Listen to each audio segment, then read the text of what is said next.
We're beginning the Penkridge incident of Magic Eyes Only, Earth's Encounters with Extraterrestrial Technology by Ryan S. Wood.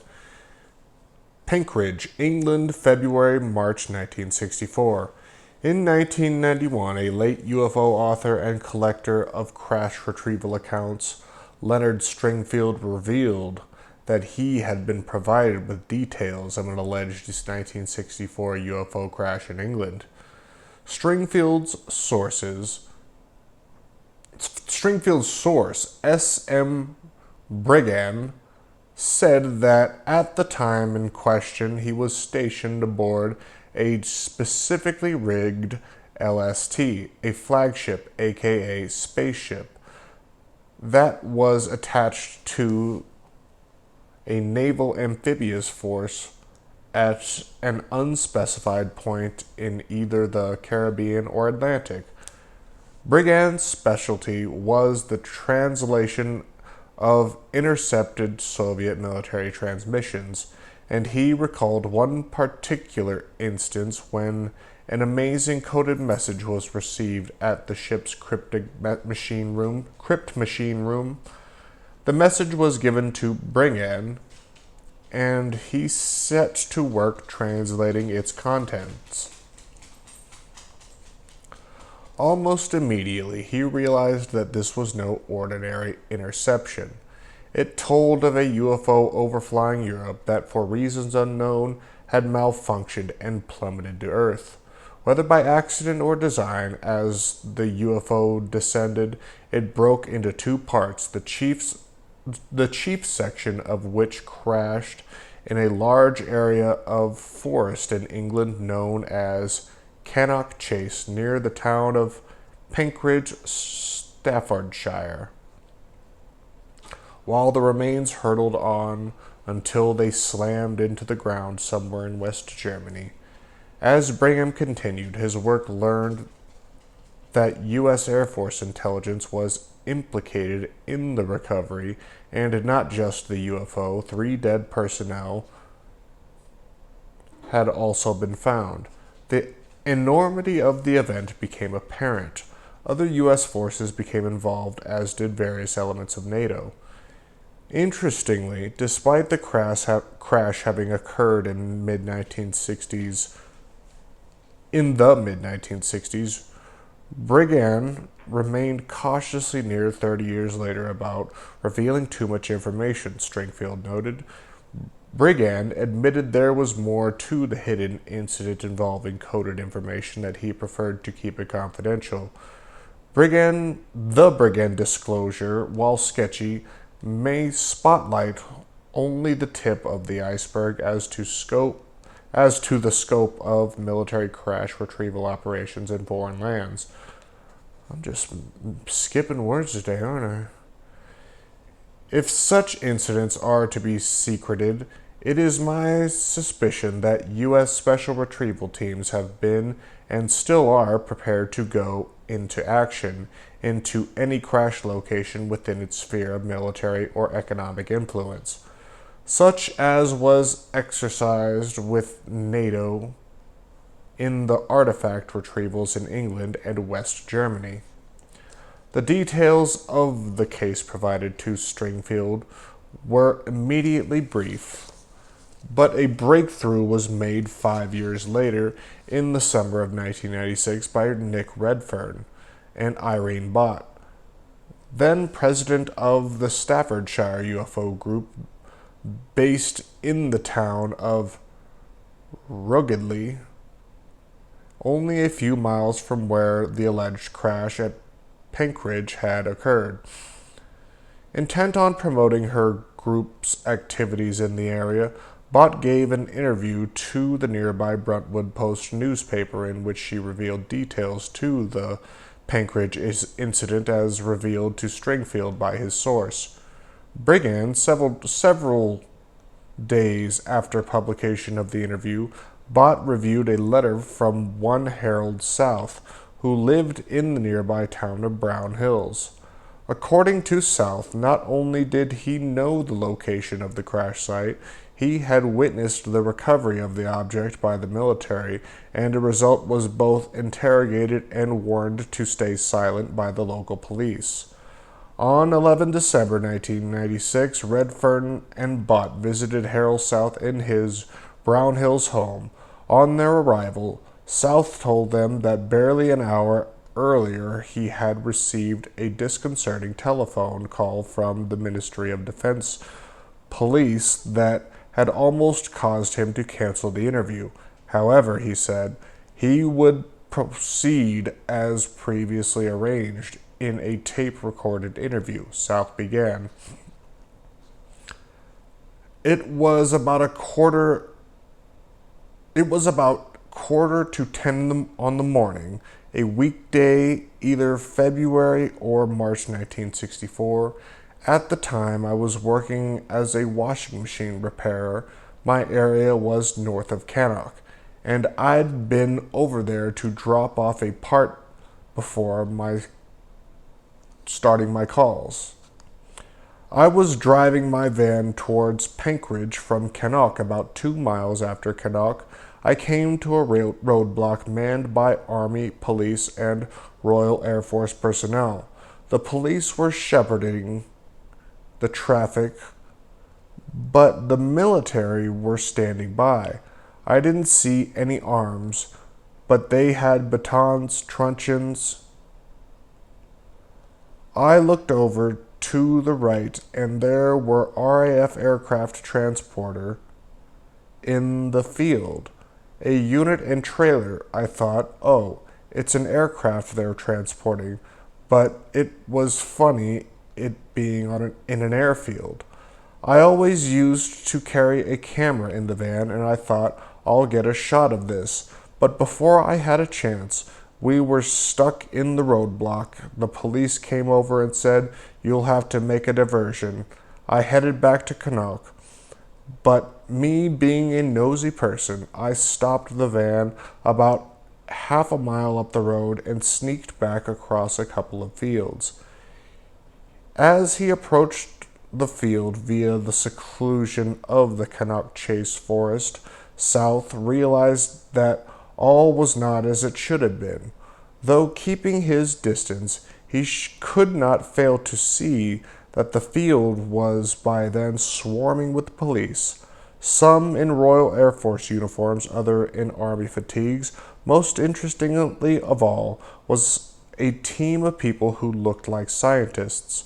Closely examining specific areas of the field, there were about 4 or 5 that were digging a hole, South said. I should imagine there were about 20 or 30 in the field altogether. He edged closer, careful not to give away his position, until he was able to get a clear view of the RAF transporter vehicle. Next, it was a mobile crane adorned with Army insignia, but that was nothing compared to the large object stretched out on the transporter's trailer, partially covered by a tarpaulin.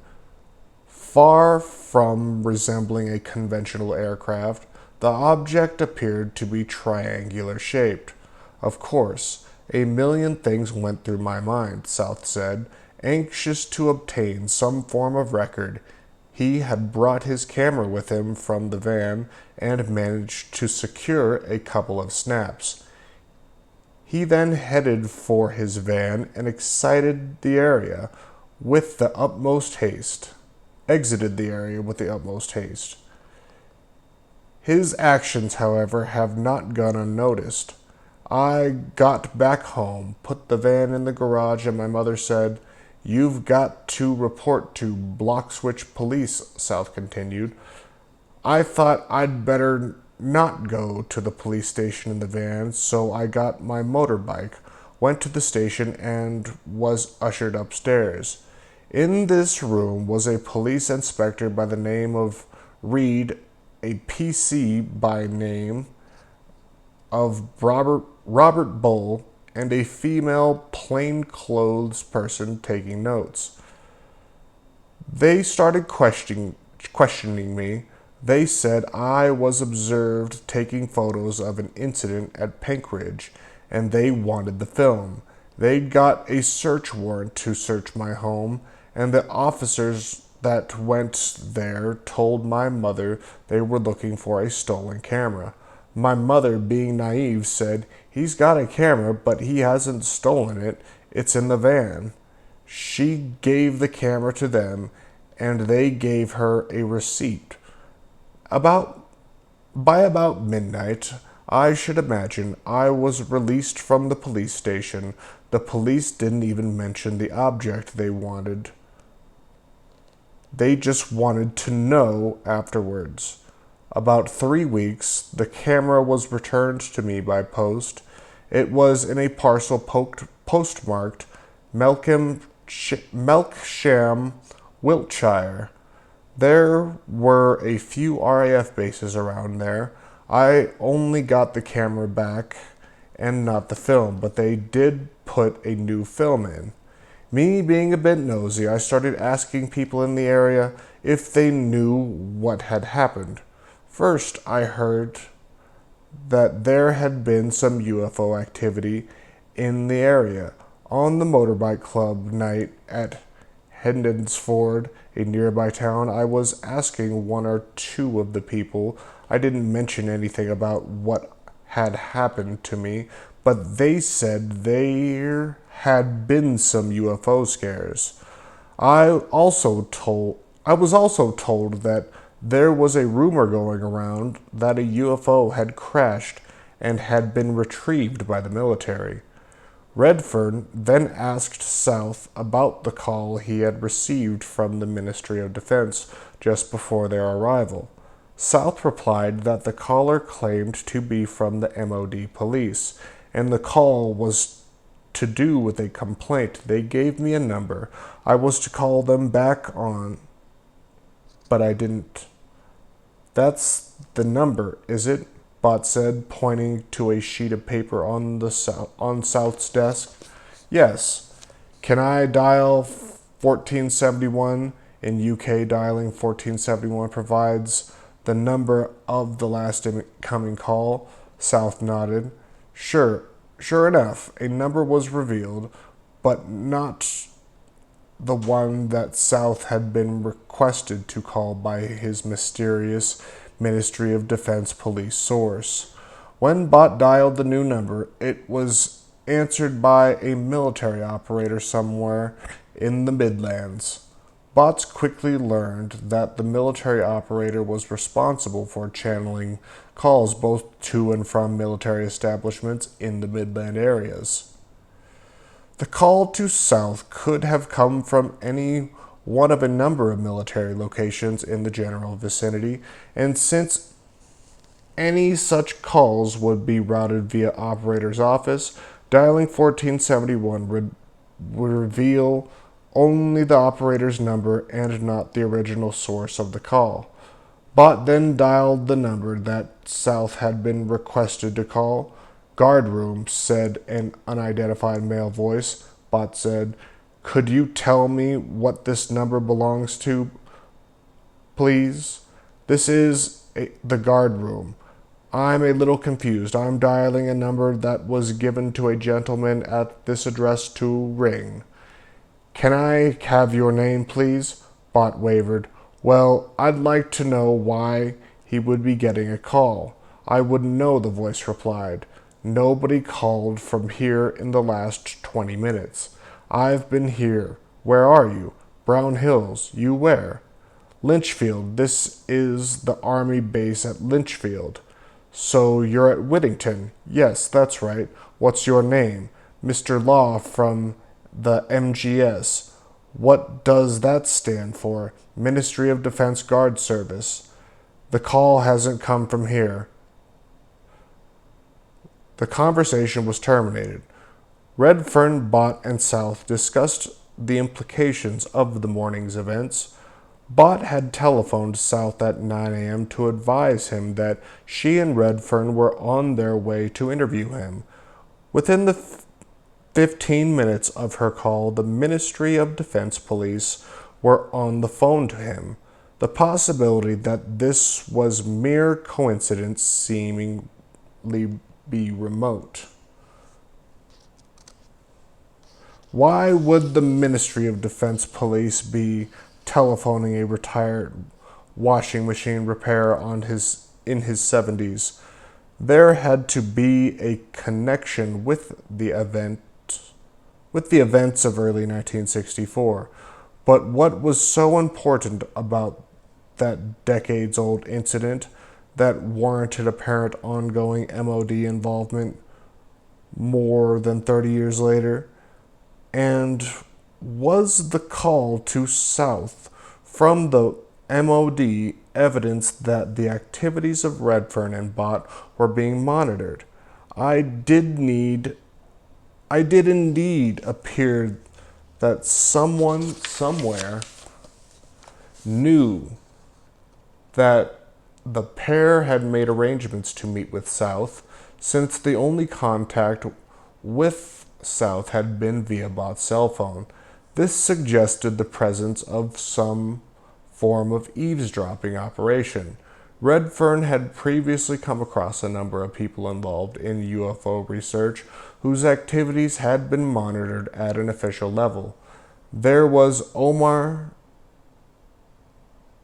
Fowler, for example, a well-known British investigator of the Flying Triangle mystery, who had been quietly informed by a source within British Telecom that his telephone was tapped.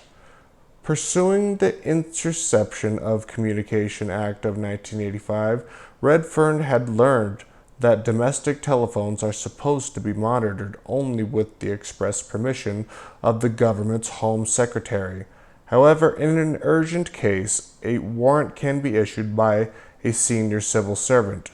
Interestingly, while there were 843 official warrants issued for the interception of telephone calls in 1992, the British Daily Express newspaper had subsequently learned that no fewer than 35,000 calls were tapped by the government communication headquarters at Cheltenham, the UK equivalent of the US National Security Agency. During that period, 1 January to 31st December 1992,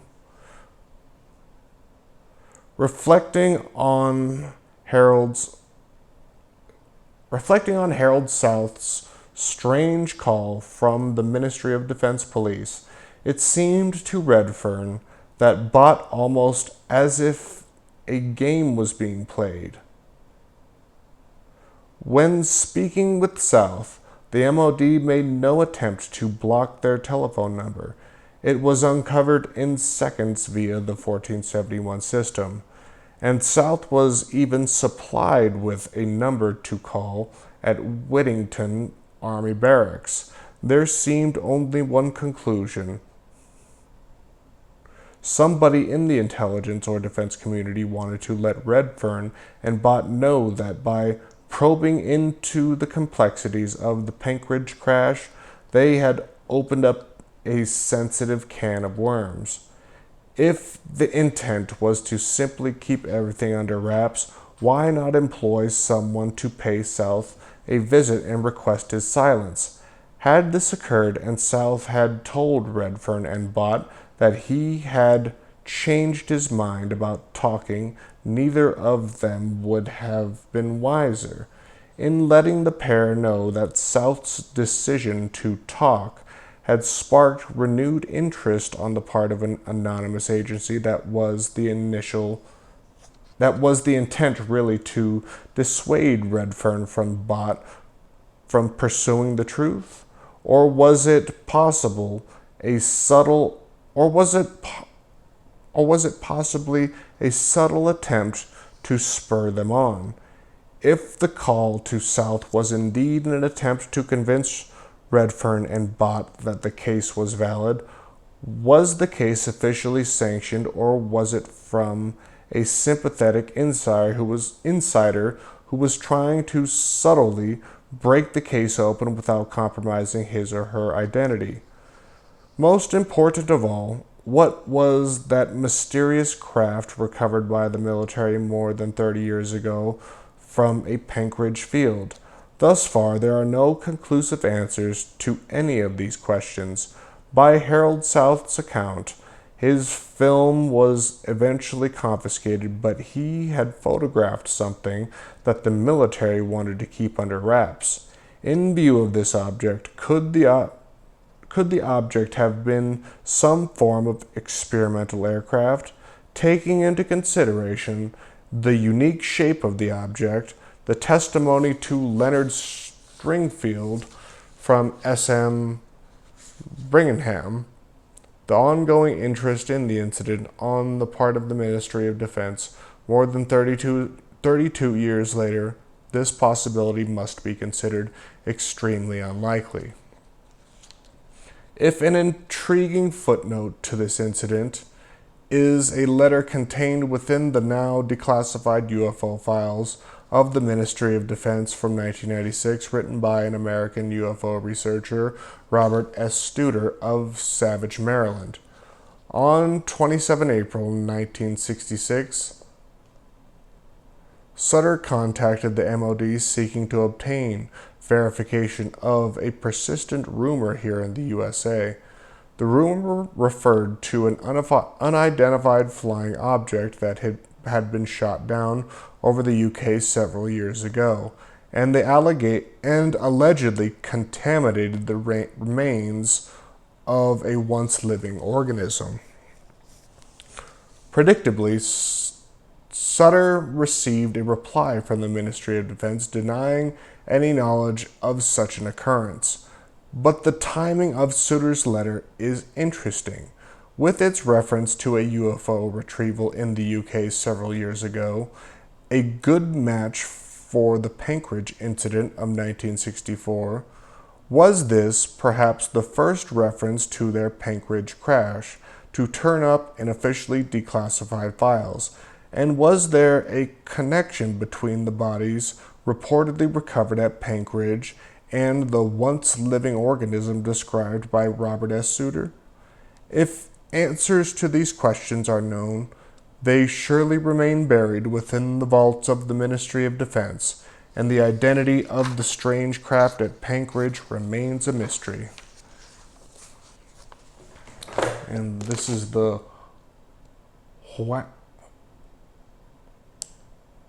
Waltham style?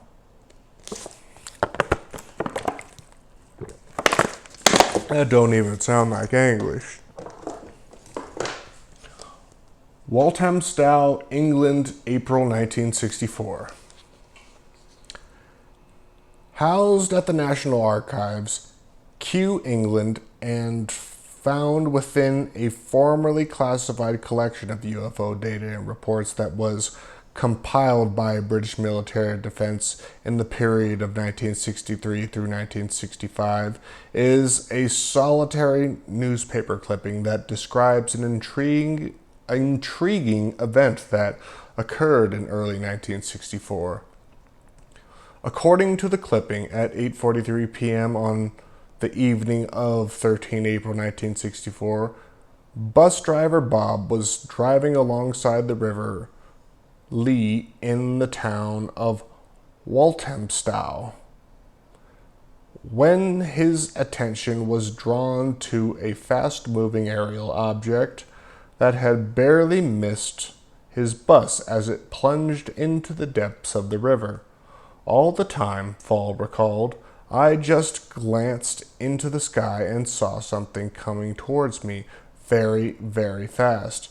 It flew straight across the road, and had been a few yards further forward, it would have hit the top deck of the bus. If I had been a few yards further forward, it would have hit the top deck of the bus.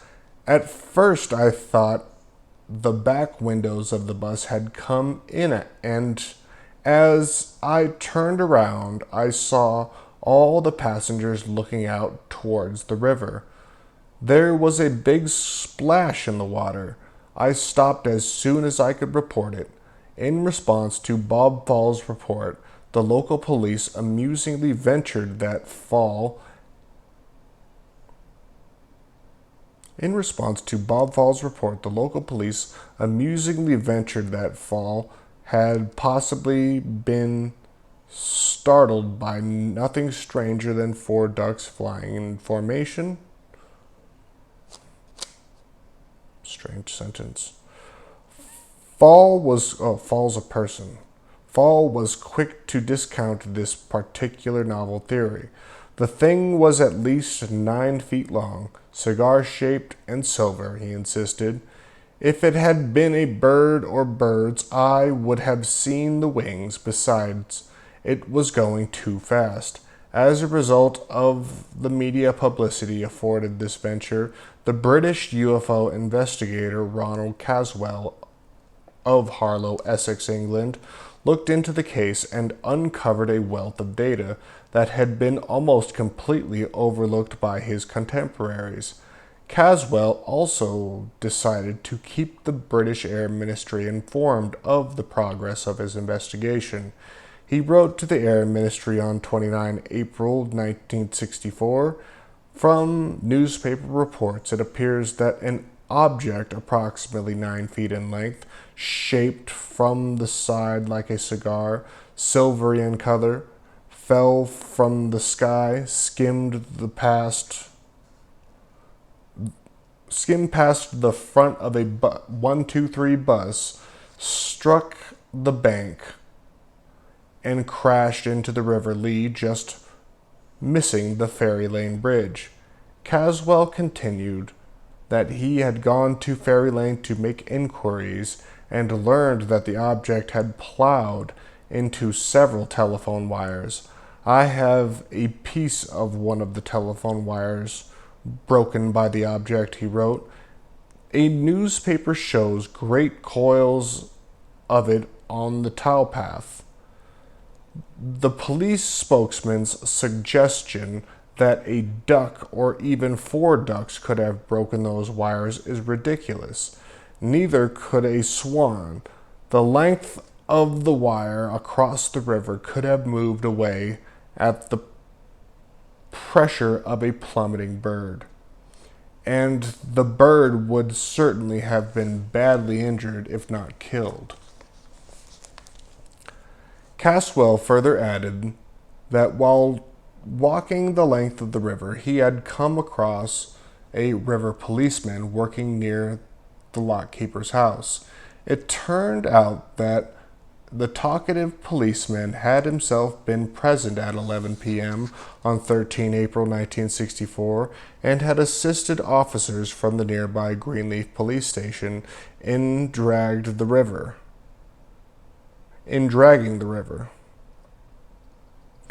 Curiously, however, when Caswell indicated the area of the river that had been examining the towpath on the main stretch of the river, the policeman said that Caswell was looking in the wrong place. He took me across a private footbridge and around it a grassy inland to a spot overlooking a silted-up channel forking off from the main river. This was certainly no more than 4 to 6 feet deep. The policeman said that this was where they had dragged and nothing unusual had been found. Caswell told Air Ministry, this differs from information I had earlier received to the effect that when it was late enough for the general public to have cleared off, heavy lifting equipment was brought in and a find was made in the early hours of the morning. Caswell also speculated that the river policeman might know more than he was willing to admit and was himself misled or tried to mislead me as to the area of the fall. Caswell continued, the driver, as he later confirmed, was on the larger of the 2 bridges when he slowed down to hear the bubbling and hissing just where he saw the object dive in. And at this point, as the river policeman, who ought to know, kindly informed me the river could be 30 to 40 feet deep. Caswell then fired off a barrage of questions to the Air Ministry. Why did the police talk to ducks breaking wires and water from 4 to 6 feet deep? How could all these points check with the driver's statement? Why the hissing and bubbling? Why did the police confine their search to a narrow, silted-up area of water, at least during the hours before midnight? Did they receive instructions from higher up? And finally, why did a wing commander from the Air Ministry take all the trouble of driving to Walthamstow to interrogate the bus driver on the 25th of April, almost 2 weeks after the incident? On 14 May 1964, Caswell received a reply from the MRA Langton of an Air Ministry division known as Secretariat 4, which was known to have been involved in the investigation of UFO reports for the ministry at the time, who confirmed that he had no official reports on the Walthamstow affair on file, adding, "I hesitate to suggest any possible identification for the Walthamstow object." Langton seemed surprised by Caswell's assertion that Bob Fall had received a visit from an unidentified winged commander. If a commander from the Air Ministry took the trouble of driving to Walthamstow to interrogate the bus driver on 25 April, Langton wrote, "I should be most grateful for any further information you may have that would enable me to identify him." The available files, however, offer no indication of a further exchange of letters between Langton and Caswell, and the nature of the mysterious object that was retrieved under cover of darkness from the River Lee in the early hours of 14 April 1964 remains unknown, publicly at least. Okay, the Cambridge Shire event, England, January 1965.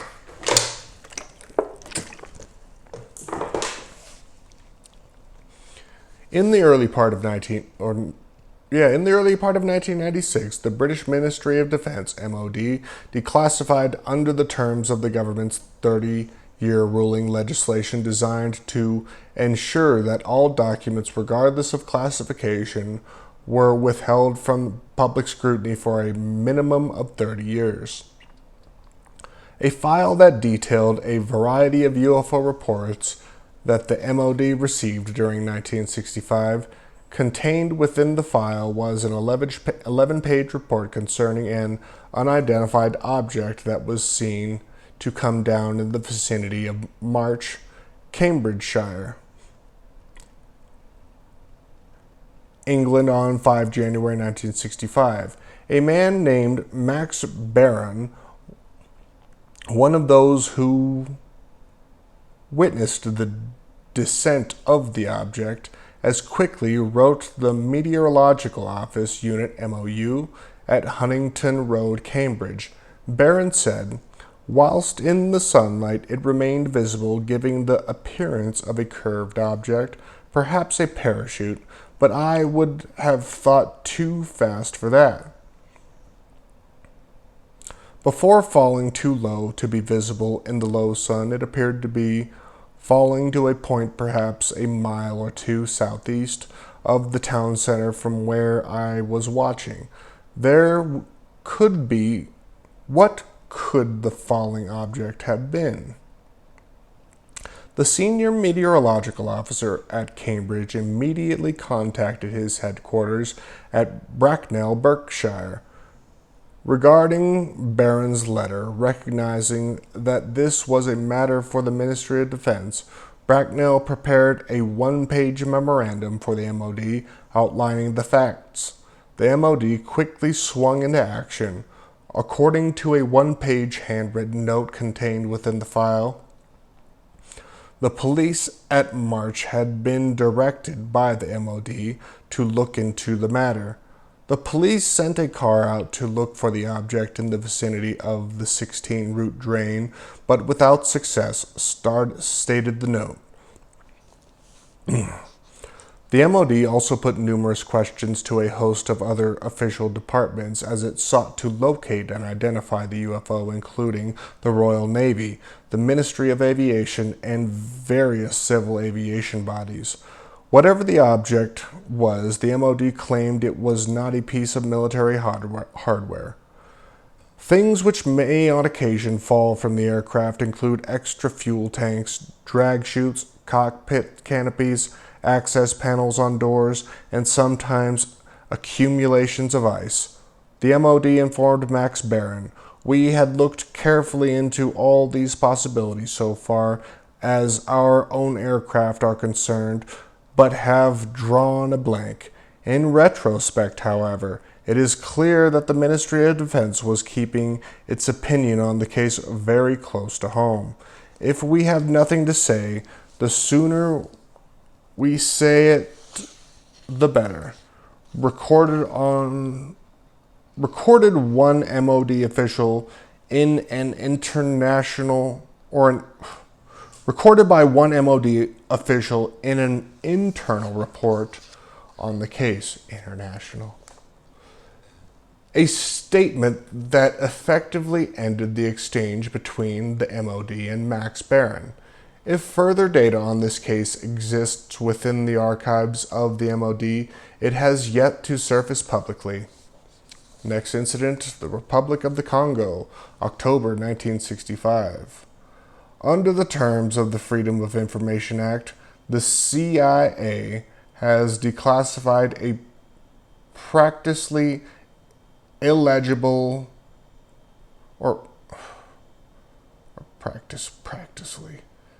Under the terms of the Freedom of Information Act, the CIA has declassified a practically legible 11-page report titled "Fragment Metal Recovered in the Republic of the Congo. Origin believed to be an unidentified flying object. Despite the poor condition of the document, one discernible portion makes for intriguing reading. The purpose of this report is to present the result of the exploitation of a metallic fragment recovered near the town of Illegible in the Republic of the Congo. Fragment recovery was the result of a ground-level search which was coordinated after an unidentified flying object exploded and fell to Earth in the area. The sighting and recovery took place sometime between 10 and 15 October 1965. Other than a reported east to west direction of flight for the UFO, specific observation and recovery details are lacking. Also lacking is any further data for discernible value and interest, primarily due to the exceptionally poor quality of the document at issue. Nevertheless, direct reference of a UFO that exploded and fell to Earth, and that was the subject of CIA exploitation, suggests that this case may potentially be of profound significance. To date, the incident has barely been investigated by the UFO research community. Next incident at Kecksburg, Pennsylvania, USA, December 1965. In the late afternoon of 9 December 1965, some form of object crashed to Earth near the small town of Kecksburg, Pennsylvania. After having initially been observed in the sky as a fireball that hurtled across several U.S. states and parts of Canada, at the scene, some onlookers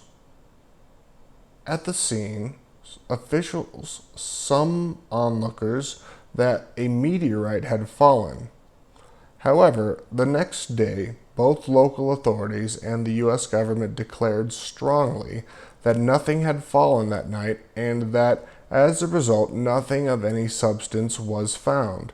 Nevertheless, independent witnesses have provided intriguing testimony, strongly suggesting that the official explanation is far from being the correct one, and that a device of unknown origin, at least unknown to the public and the media, was located within the woods at Kecksburg by the military, who promptly removed the mysterious device from the area. Firefighters, newspaper reporters, and a radio news director at WHJB Radio described seeing a military presence at the scene. One particular area was cordoned off. Some also reported having witnessed the recovery of an acorn-shaped object at the crash site that was loaded aboard a military transporter. Project Blue Book, the official U.S. Air Force investigation into UFOs that was terminated in 1969, asserted that no space debris entered American airspace on the day in question. Data provided by the U.S. Space Command and the Russian Space Agency indicated that whatever came down, it was not a Russian satellite or space probe, as skeptics had suggested. Despite the fact that, according to NASA, a failed Russian Venus probe called Cosmos 96 did re-enter Earth's atmosphere over Canada at about 3:18 a.m. on 9 December, far from Pennsylvania. Moreover, Blue Book records assert that nothing more substantial than a 3-person team was dispatched to the area by the Air Force in a vain attempt to locate whatever it was that had reportedly crashed at Kecksburg. This is very much at odds with the testimony of numerous locals who reported a heavy military presence in the vicinity of Kecksburg. Unlike many alleged UFO crash retrievals, the evidence that something occurred at Kecksburg appears overwhelming. More importantly, there is a rich and diverse body of data at the disposal of those wishing to acquaint themselves with the events at issue. Indeed, practically from the outset, the story was big news to the local populace, concerning, for example, the following from a KDKA radio broadcast of 9 p.m. on the night of 9 December 1965. A mysterious orange flash in the skies sent a great many people rushing to their telephone in Ohio, Indiana, Michigan, Pennsylvania, and the Ontario province of Canada. A preliminary check by official agencies appears to rule out any aircraft or missile explosions. The FAA now speculates that the flaming object may have been a meteor, or the remnants of a space vehicle re-entering the atmosphere. The local Nike cites that. Oh my goodness. The local Nike says, oh my god, just fucking it all up, aren't I? The local Nike sites say they will not comment. They don't deny it, but they will not comment. And they say that they will issue a statement within a half hour. Many persons in the Greensburg area saw the phenomena. State police there say there is a fire in the Kecksburg area. They are investigating. The Oakdale missile master was contacted. They said a release is coming up. Speculation also is that an Army missile went astray. Nevertheless, to this day, the U.S. government and the military steadfastly adhere to the official stance that nothing was found. According to researcher Stan Gordon and an acknowledged authority on the Kecksburg affair, Randy Overly and his friend were playing outside near the village of Norvelt that afternoon. They were drawn to look skyward after hearing a hissing sound in the distance. Randy recalled how they watched a slow-moving object approach them, fly only about 200 feet overhead, then move off in the distance. The object was described as looking similar to an acorn. Similarly, Bill Bluebush was tuning in his CB radio in the car that afternoon when he looked up to see the fiery object moving from Novelt towards the mountain near Laurelville. Bluebush said the object appeared to hesitate over the Laurelville area, then made a turn and then began to travel northeast towards Kecksburg, where he saw it descending. It appeared that the object may have been slowing down before its descent into the woods near Kecksburg, only miles away.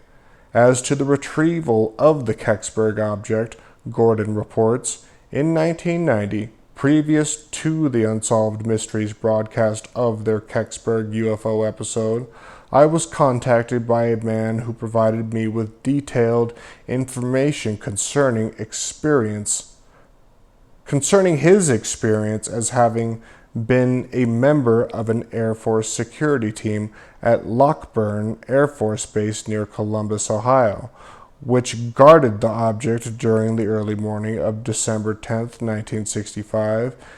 After it arrived from Pennsylvania, the object was backed into a hangar and the security was reportedly tighter at the base that night than it had been when President Kennedy had previously visited the facility. The object apparently only stayed at the base for a short time that morning, then reportedly was being transported to Wright-Patterson Air Force Base near Dayton, Ohio.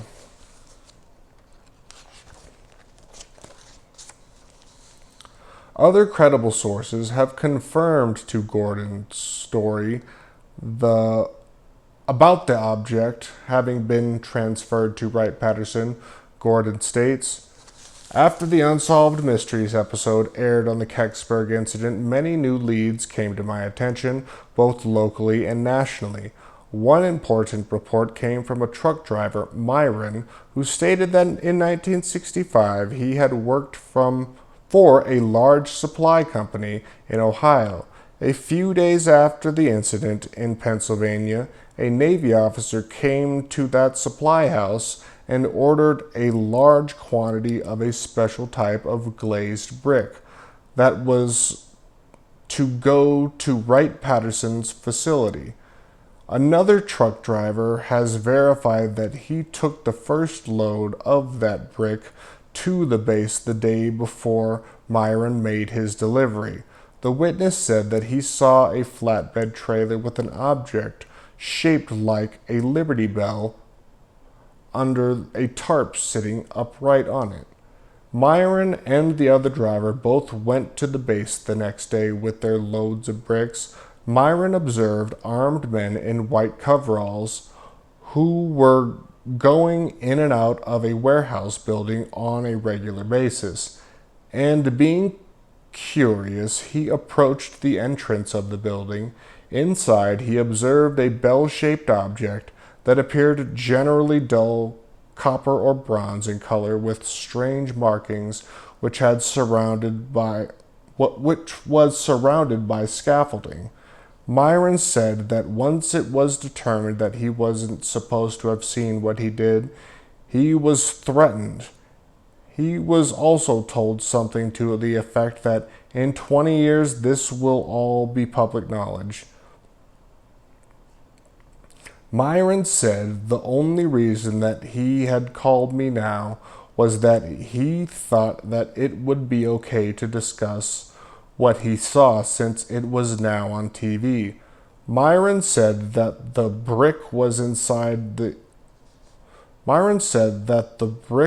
the exact same color as the building that it was taken to. The brick was reportedly going to be used to build a protective shield around the object, where it was going to be entombed or sealed up inside the existing brick warehouse. Myron provided myself and the late Len Stringfield, who assisted me with the investigation, with many details. Myron indicated that he thought that he could take us to the exact building if we could get access to the base. Where the object is located today is unknown. Gordon recalls that he met one of the most provocative Kecksburg witnesses almost by accident. In 1987, I was holding a large UFO display for the public at a local mall. A man and his family were walking by and stopped to look at our display. I had a small amount of information on the Kecksburg event, and one of my associates and another man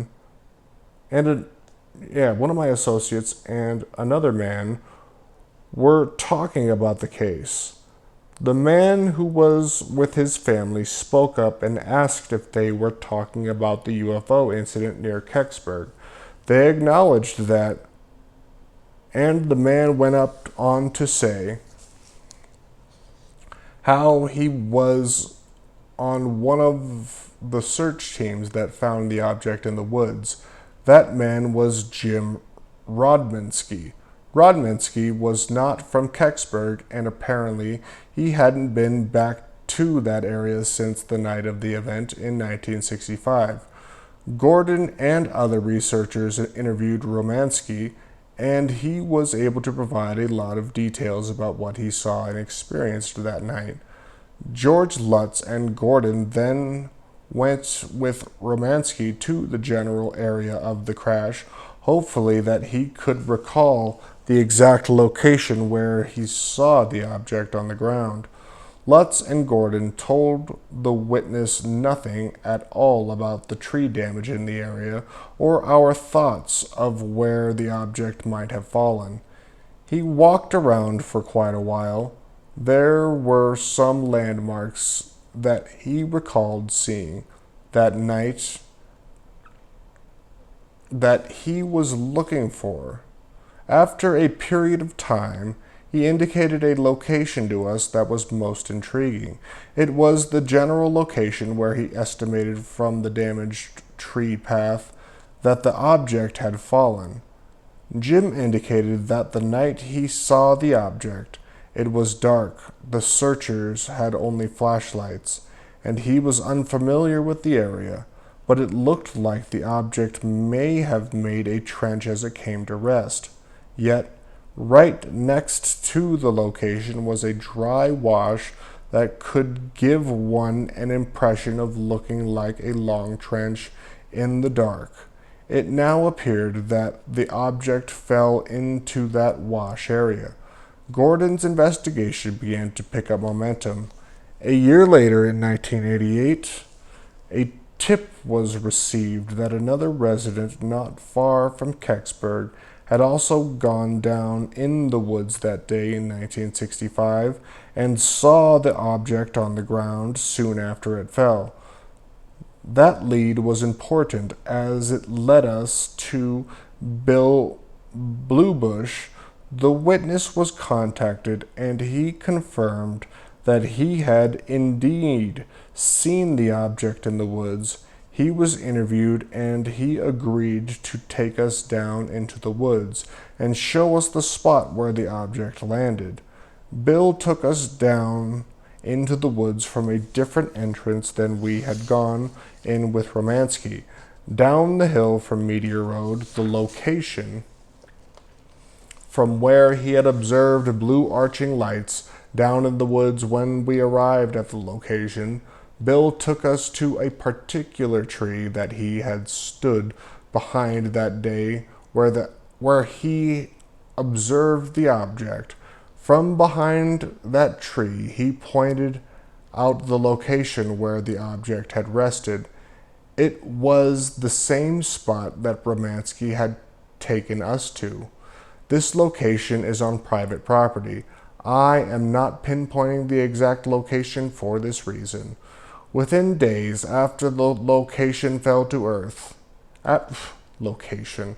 Within days after the object fell to earth, WHJB News director John Murphy and his staff produced a radio documentary called Object in the Woods. It was broadcast about a week later, but in a censored format, according to Gordon.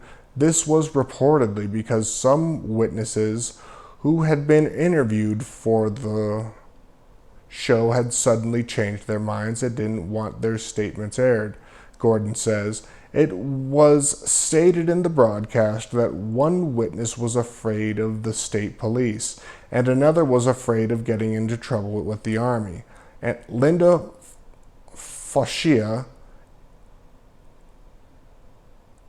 the continuity director for the WHJB radio in 1965, states that she was at the station when some government men came in to talk with Murphy. She said after they left, John was very upset, and he told her that they had confiscated some of his interview tapes for the broadcast. Another witness who has now gone public is Mike Slater, an engineer employed by a large electronics company. Mike and his family lived in Kecksburg in 1965, Gordon reports. Mike was 14 years old then, and he remembers that night clearly. He was amazed at the presence of the military vehicles coming into town from more than one road that evening. While he saw a lot of activity that night, the events that stuck in his mind was when an army jeep with a driver and officer pulled up by his sidewalk where he and his brother stood. The officer mentioned that they were having a problem with the numerous people who were coming into the area to look for the crash site. They then asked the boys if they would be willing to help them out, and mentioned that they could do a great service to their country. What the boys were asked to do was to give people looking for the site the wrong directions. Mike and his brother apparently had fun all evening sending people the wrong way. Perhaps the most controversial aspect of the Kecksburg case is the possible recovery of one or more alien bodies, Gordon states. I'll make it clear there has never been any substantial information which would verify that bodies, human or non-human, were found at the crash site in Kecksburg. In more recent years, I have heard rumors that are not widely known that two small bodies were supposedly found at the impact location in 1965. I have generally accepted this as hearsay since there has never been any evidence to back up these claims. While I was interviewing witnesses for my 1998 video documentary called Kecksburg, The Untold Story, I had the opportunity to talk in detail with Myron, the retired truck driver who claimed that he saw a bell-shaped object in a warehouse building at Wright-Patterson Air Force Base within days after the recovery in Pennsylvania. It was obvious that Myron was in poor health. As we were discussing what he saw in 1965, Myron suddenly mentioned something which caused myself and the video production crew to look at the man with astonishment. Myron told us that not only had he seen odd metallic objects surrounded by scaffolding in the building where it was apparently being examined, but he also saw a body lying on a workbench in that same room. Myron said that there was a white cover over the entire body, which he estimated to be approximately 4 to 5 feet tall, and would weigh about 80 pounds. The only feature that Myron could see was the left hand sticking out from under the cover. He indicated that he could only see 3 fingers, and the skin looked lizard-like.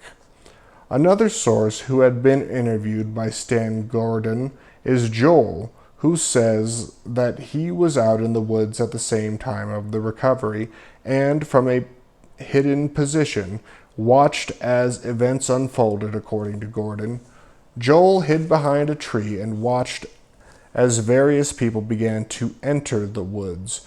Joel, who had previous military experience, recognized Army and Air Force personnel. He also saw men not in uniform and, oddly enough, several men in suits and hats. The men in suits seemed to be controlling the operation in the woods, which was unfolding before Joel's eyes. Joel said that he watched as an Army general jumped on top of the odd metallic object. This officer had some type of probe in his hand that, to Joel, looked similar to a police officer's billy club, but longer. For whatever reason, the officer struck the object and the tool bounced out of his hands. At this point in the interview, Joel's facial expression changed, and you could hear in his voice that he was about to discuss something that was uncomfortable to him. Joel went on to describe that soon after the military officer struck the object, a hatch opened that swung from right to left, and the front of the object, when it opened, there was an odd whirling, hissing sound, and Joel said he saw what looked like 2 fingers and an unusually long arm extend out of the hatch. He went on to comment that it seemed to stretch like elastic. The hatch appeared to open from the inside, and Joel indicated that there could have been more fingers around the back of the hatch, but that's all he could see. The arm angled up and over the front of the hatch. Within seconds, the hatch closed very hard. Joel said that there had to be another arm that closed the hatch from within, but he didn't see it. When the hatch closed, it made a very loud sound like metal hitting metal. "I'll tell you what," said Joel, "something manned that son of a gun." Additional testimony that may bear on the alien body question emerged when Stan Gordon interviewed witness Don Sebastian. Gordon explains, Don Sebastian lived in Johnstown, about 40 miles away. After hearing the radio news report of the possible landing, he and 2 friends drove to Kecksburg that night. His description of the area fits well with the farm lane, where many other people reported various activity on that night. When the group first got into the area, they were stopped by state police at a roadblock. They were curious and, having driven so far, wanted to find out more. The girl in the car was frightened, so her boyfriend stayed in the car with her while Don sneaked past the roadblocks. On foot without being seen, a few hundred feet away, he came across 2 military olive green flatbed tractor trailer trucks. He stood up on a tire or bumper one of the trucks to be able to look down into the fields and woods below. He observed in an open field approximately 100 soldiers advancing in a single line formation with their rifles all at hip level. They were advancing on the wooded area, Don said. Their stride was coordinated and looked like a trained drill. About 10 minutes or so later, Don heard very loud screams coming from the direction of those woods, which made the hair stand up on the back of his neck. He indicated that he didn't think that a human could produce that volume of sound. At that point, after hearing the screams, he quickly returned to the car. On the evening of 24 October 2003, the Sci-Fi Channel aired a fascinating and hard-hitting documentary across the United States on the Kecksburg affair titled The New Roswell, Kecksburg Exposed. The show delved deep into the mysterious events of 9 December 1965. Of particular note was the fact that, in the lead up to the show, the Sci-Fi Channel had supported an unprecedented initiative to resolve the case. Investigative journalist Leslie Kean of the Coalition for Freedom of Information (CFI) spearheaded an effort to obtain government documents on Kecksburg through the Freedom of Information Act in cooperation with a Washington law firm, a professional archival research firm, and a seasoned private investigator. This effort won the support of John Podesta, President Clinton's former chief of staff. At a press conference sponsored by the Sci-Fi Channel, Podesta declared, "I think it's time to open the books on the questions that have remained in the dark, on the question of government investigations of UFOs. It is time to find out what the truth really is that's out there. We ought to do it because it's right. We ought to do it because the American people, quite frankly, can handle the truth. And we ought to do it because it's the law." According to Leslie Kean, CFI's initial round of FOIA requests targeted over a dozen federal and state agencies for information on various aspects of the Kecksburg incident. In most cases, CFI received no records, response, or was referred to other agencies. NASA, however, proved to be a special case. Kean explains, Our experience with NASA was unique, in that the agency denied us records that we know were in possession of the agency as recently as 8 years ago. We asked NASA for 4 specific items, including records of a 1960s NASA official for Project Moondust, Richard M. Schulher, whose name appears on a NASA document as a custodian of the phrenology files from 1962 to 1967.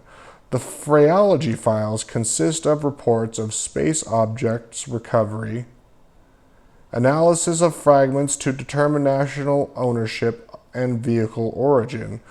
We had in our possession the document previously released by NASA referencing the list of phrenology files, and another that confirms that Schulher was on NASA's staff in the 1960s.